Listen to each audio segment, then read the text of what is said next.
అందరికీ నమస్కారం అండి. మన తెలుగు మన పద్యాల్లో ఈరోజు ఒక నీతి పద్యం కవి మారద వెంకయ్య గారు రాసిన భాస్కర శతకంలోనిది ఈ పద్యం అండి. చేసినటువంటి చెడు పని ఎంతగా నువ్వు నేర్పుతో కప్పిపుచ్చుకున్నా ఎప్పుడో ఒక రోజు తప్పకుండా బయటపడుతుంది అనడానికి నిదర్శనంగా ఈ పద్యం ఉంటుందండి.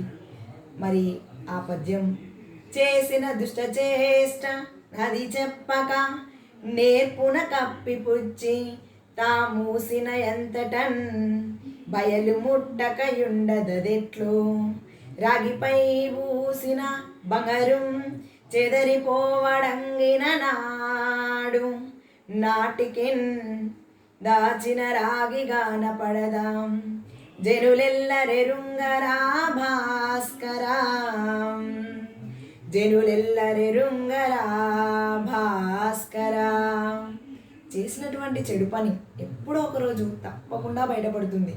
అది ఎలాగా అనడానికి నిదర్శనంగా రాగిపై పూసిన బంగారం తొలగిపోయిన నాడు అది బంగారం కాదు రాగి అని బయటపడినట్టుగానే చేసిన చెడు పని ఎప్పుడో ఒకరోజు ఎంత నేర్పుతో దాచుకున్నా ఒకసారి తప్పకుండా బయటపడుతుంది అనడానికి నిదర్శనంగా ఈ పద్యం ఉంటుందండి.